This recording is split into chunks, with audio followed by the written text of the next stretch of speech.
What are some trends that you are noticing in the hobby in 2023? I just got back from the National. I have been thinking about this and I've been watching some things over the past 6 months in the hobby, and I want to share. My name is Jameel. I own a shop here in Gainesville, Florida. We do a lot here locally in the community in the state of Florida, but we also do a lot nationally, internationally, breaks, online sales, conventions, shows, obviously the National, and I talk with a lot of people in the hobby. So there's some trends that I'm noticing, and I want to see if you guys agree with me or disagree with me. We'll go over 4 that I've kind of pinpointed, and I'd love to hear your thoughts. So make sure you check it out in the comments, and good or bad, I'm always welcome to hear. I'll always love hearing what people have to say. Number 1, and I think this is happening globally. This is happening across the nation. This is a pandemic. Is market misunderstanding, okay? Market misunderstanding. What I mean by that, people are just having a very, very, very hard time understanding what their item is worth. Now, I'm not talking about the person who has no idea, and then they come in and they bring in the eBay. Hey, look at all these cards that you can buy for,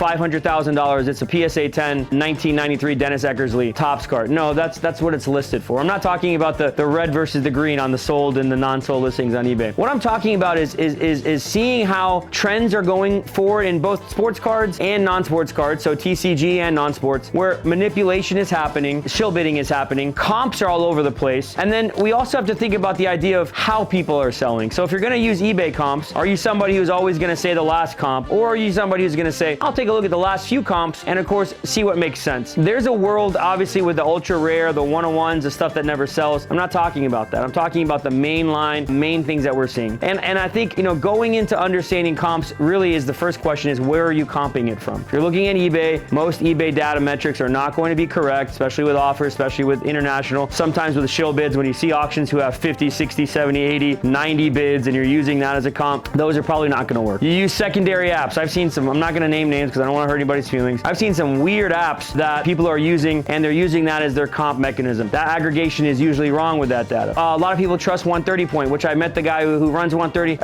excellent guy. I do think that that's a good tool. It's a good guide. I think 130 Point provides a lot of people, by the way, 130point.com gives a lot of people a free resource to see what offers have been taken. But at the same time, I know that site goes down a lot. The API with eBay and stuff doesn't always mingle. And on top of all of that, some of that data can still be shilled and shown wrong on the platform. Some people use things like Alt, right? Alt is an app that you can take a picture of and it will provide you pop reports very quickly, which is a great resource. It's an app that will provide you a lot of data, but some of the aggregation on the data is not always correct and they don't always pull from all the right sources. Then there's other tools, influencers who have made tools. There's other tools that are coming out that I saw at the National. People set up. There's a lot out there. For me as a dealer, I think this is one thing I'd like to tell people. I'm not paid by them at all. I don't do any dealings with them, but Card Ladder has been a very, very useful tool in number 1, their green check mark, which allows you to see verified sales, but also lets you see data from 5, 10, 15 years ago on market movement. And then there's all sorts of tools with it. I would encourage you, pay the $10 a month if you're anybody in cards, whether you are small time or big time. It's well worth it. It's worth more than your Netflix account, trust me. So that's one tool we use. Another one is TerraPeak, which I think is very helpful for looking at eBay sales metrics from the past 10, 15 years. And there are some other tools out there as well. But the reason why I'm bringing all this up is you should be very well versed in 2023 in how to comp an item. And if you don't, ask people, because I think that we're getting into a time where people are coming up to me at the booth, for example, at the National, in the shop, they're telling me what something's worth. And I'm saying, that's not what it's worth. Like, that's not what the last 15 sales are. A great example is, and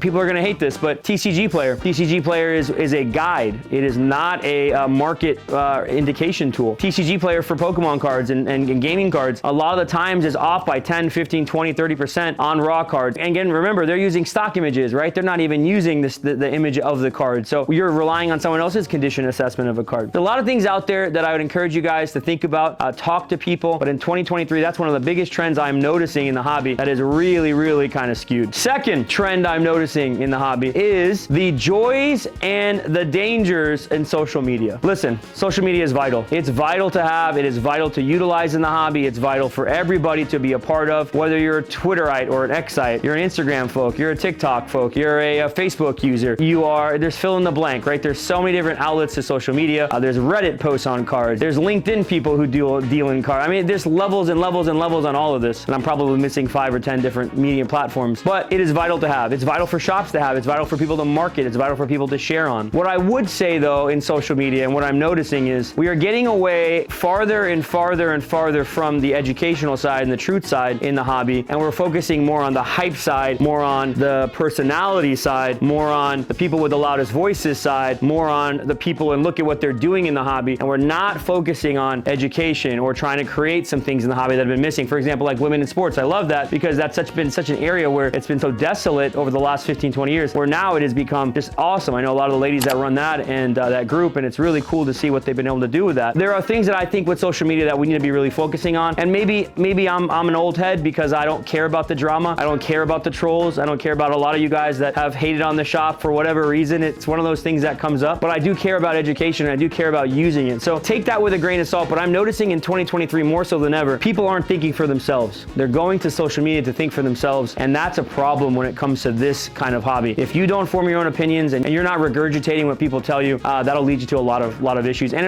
unfortunately, let's say you follow somebody, you're listening to somebody's advice and they lose you money, which a lot of them do. You come back and then you come to me in my shop and then you find out what the stuff's really worth and all the advice they've given you has been poor. You might be gone, right? You might be out of the hobby. And I've seen that happen more than ever. I know a lot of shop owners could attest to that. Third thing that I'm noticing, and going from a negative to really a positive, is I think that the hobby is returning more to its roots. This is a trend I'm noticing more so than ever. People care more about trade nights. People care more about community. People care more about their local card shop. People care more about what they can do with others versus themselves. So the take of self and moving it onto others or to the community is a beautiful thing. And that's really what the hobby was. Me growing up in the hobby in the 90s, I remember tons of that with just kids and people who got together, sports teams, friends. It was just amazing things, parties, all that. And I know there was a sect there of people who only cared about money, and there was the shady people, and that still exists in every facet of this. But I'm noticing that there is more focus on community, more focus on fun in the hobby, and more focus on just having, true joy in opening cards and trading cards. So that is a really cool thing in terms of a trend that I'm noticing. And lastly, I went from kind of a market misunderstanding, which is a kind of a grayer area. I went into the kind of a negative with maybe the dangers in social media, positive in returning to the hobby roots. I want to kind of come back down again, which is focusing on the card shop. So I'm really watching, and of course I'm a part of all of this, right? I'm not going to smoke some mirrors here, but you got a lot going on with Panini, a lot going on with Upper Deck, a lot going on with Fanatics and Topps, and there's a lot of changes coming. I do believe the hobby is stronger than ever. I do believe when you see Fanatics and all the marketing recently they pushed and all the money they're putting into advertising and pushing the hobby, it's a beautiful thing. I do think Panini and Upper Deck do an amazing job as well in what they do with letting people know, pushing for collectors. But what's happening is I do feel the card shop, the person who wants to start a shop for the love of the hobby or the love of cards in 2023 is even harder than it ever was. I think that we've come out of COVID, so there's not even the opportunity to make those margins anymore. For the card shop that has overhead, that has employees, that has a lot of things they got to focus on, the margin has been squished. We've seen it, and it's coming even harder. Less and less money can be made by card shops these days on wax, and that's okay. I mean, you got to pivot, you got to do other things, but to stay true to that card shop success, just doing sports cards, I think you're going to notice a lot of shops are going to morph into gaming shops, memorabilia shops, Funko shops, comic shops, which there already kind of exist. You might see video game shops, and you're going to see that kind of conglomeration. Meelypops as a shop has really taken on the identity to become more of a collectible store than just a card store. Don't get me wrong, sports cards and TCG are our bread and butter, but we've tried to do everything, right? Because I think that's kind of